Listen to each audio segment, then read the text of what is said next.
Hello and welcome back. With the arrival of Season 4 of The Dragon Prince, I released my personal top 5 yays and nays of the first 3 seasons. Now that I've watched Season 4 myself, I thought it would be fun to check out how the newest season holds up through the lens of those nays and yays. Full spoiler warning for Season 4 as well as my previous video. I recommend catching up on both of them before continuing here. Number 5. Neigh! The Kronked Up Timeline. As all my criticisms in the previous video has shown, the writers of this show don't really worry too much about the passage of time, logistics, or any similar real-world concept that might make the story they want to tell more complicated in ways that don't really contribute to the plot itself. And they kinda doubled down on that approach by basically unlocking fast travel for everybody. Team Zim got dragons to fly them everywhere, and Team Claudia, or maybe Team Sir Sparklepuff, but I refuse to call it Team Viren at this point, well, they got portals. And just like video game fast travel, these means of transportation only get you to an area, not your actual destination. So sometimes you still got to climb a mountain on foot and can't just teleport to the top. That wouldn't leave any room for stuff to actually happen, you know? But hey, by completely removing logistics as a factor at all, the timeline in and of itself doesn't have any of the issues which plagued Season 3 so much. While we are on the topic of time, I am tempted to say something about the 2-year time jump between seasons and how it did more harm than good in my eyes, but that's a completely new issue which doesn't belong in this video, I'd say. Number 5. Yay! Diversity! Good news! No more gays have been buried in the new season. Unless it turns out that Ibis was queer in one way or the other. And I guess he doesn't count for any other minorities either, right? And since nobody else died this season, for the time being I will take down my flag regarding the unproportional high number of dark fates for minority characters. Besides that, the show continues its trend to ignore sexual orientation and skin color, for better or for worse. I got an interesting comment by Elbow64 on my previous video pointing out that this idealized representation is kind of undercutting the struggle of the community by pretending there isn't one. Basically, it can come across as tokenism rather than representation. Thanks to the introduction of Terry, who explicitly mentions his struggles of growing up trans, we now have a baby step towards a more meaningful representation.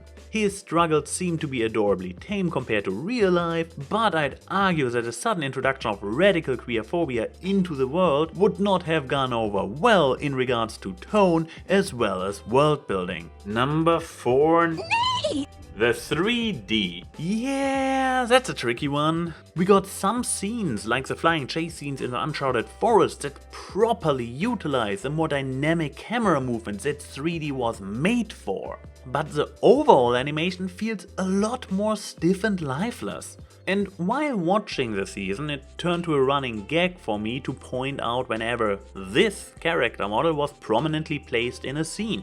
She has been around since Season 1 and reusing models in 3D makes complete sense. But the way I started noticing her more often and not just as part of the background makes me wonder if the studio had blown all their resources on the admittedly fantastic looking updated models of all our protagonists and in the process had nothing left to make extras in the foreground look a bit more unique.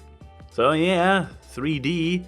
Improved in some areas, but taken some steps back in others. Number 4. Yay! The animation and art direction. The world is still gorgeous as ever, and whenever an action scene happens, it is eye candy. But we seem to have gotten less in both fronts, especially in the first half of the season.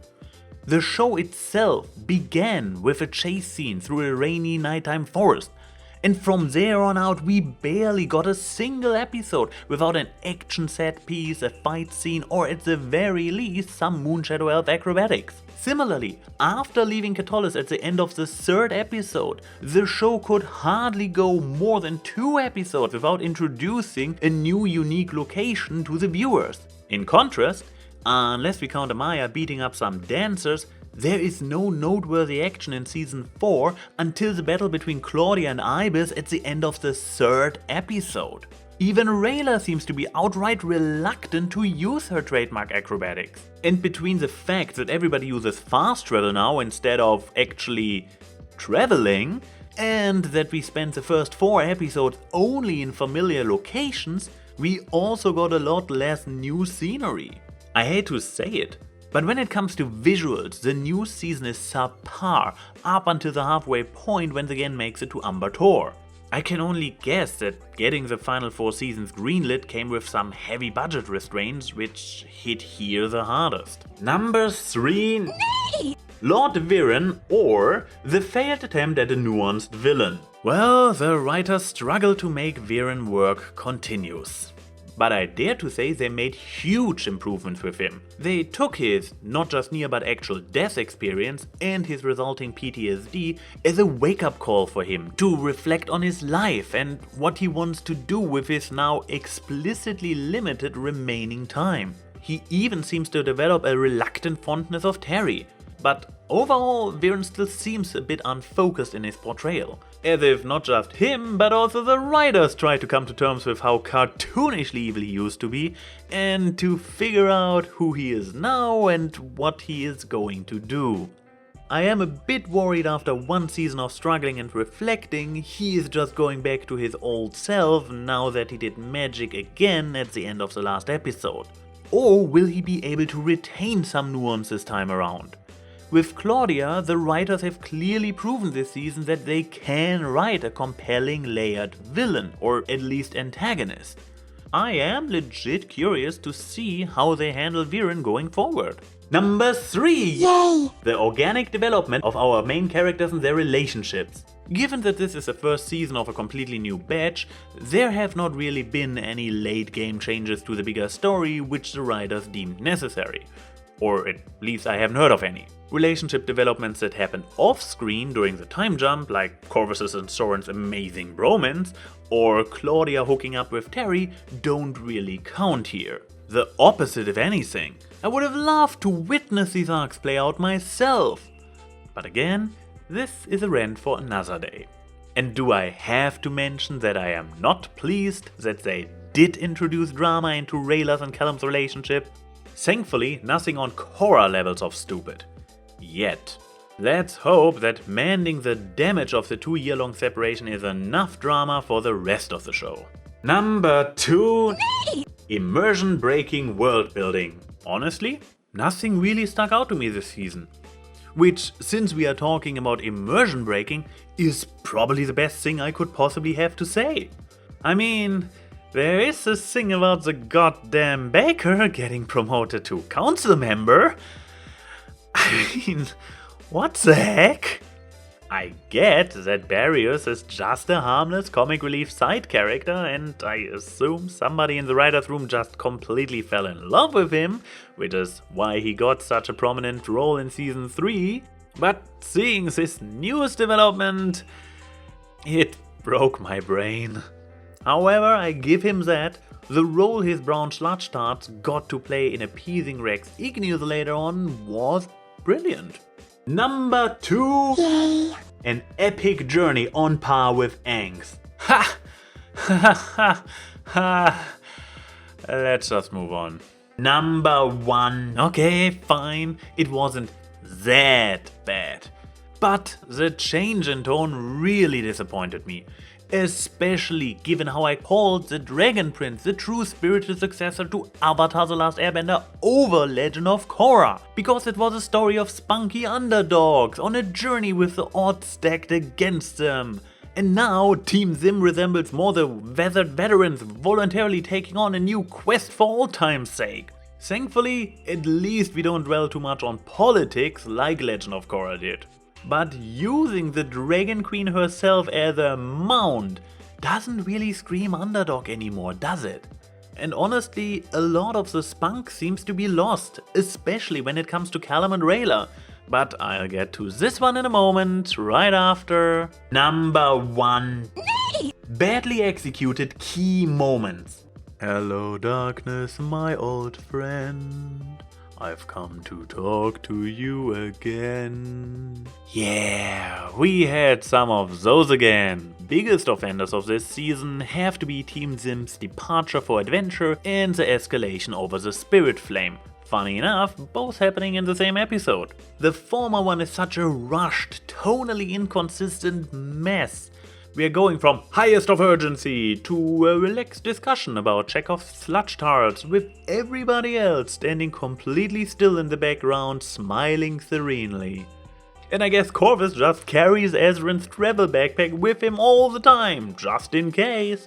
Oh, and Rayla, since you just conveniently reappeared 5 minutes ago, after 2 years of complete radio silence, why don't you come along as well?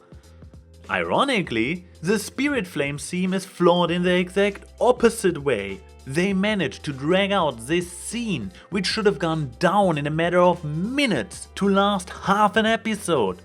And it felt so forced. Like before, nothing that could ruin an otherwise great show, but frustrating nonetheless to see that this weakness continues to haunt the writing. Number 1, Rayla. And, well, most other noteworthy characters besides Viren, their development and their relationship. Yeah, well, name-dropping Rayla here like this came back to bite me, didn't it? From my uncontested favorite character of the first 3 seasons, Rayla was present for season 4, I guess. Formerly a hot-headed, wisecracking, badass woman of action, an expressive, fun-loving, agile character, she has turned into this calm, passive, cuddle monkey mom who tags along because she has nothing else to do. Quite literally, actually, if you think about it. The only moment I felt any deeper investment into her as a character was during her confrontation with Claudia at the very end of the season. Now, I can't say what the reasons behind these changes have been. Maybe the potentially tighter budget I speculated about before played into it. I would not be surprised to learn that Rayla and her rapid movements alone ate up a good chunk of the animation resources in the past. Maybe the writers also explicitly wanted her to return massively matured and or humbled from her fruitless 2-year hunt. Throw in the remorse about hurting Callum, which causes her to be super self-conscious and insecure, and I can understand her shift in personality. I still hate it. Besides her, Amaya, Callum and Ezran are all fine, but they don't really go through much change throughout the season at all. Neigh, by coming to terms with her desire to be queen, is more or less the only character besides Viren and Terry who undergoes any noteworthy amount of development at all. Thank goodness for Soren, who was a delight in every scene he was in.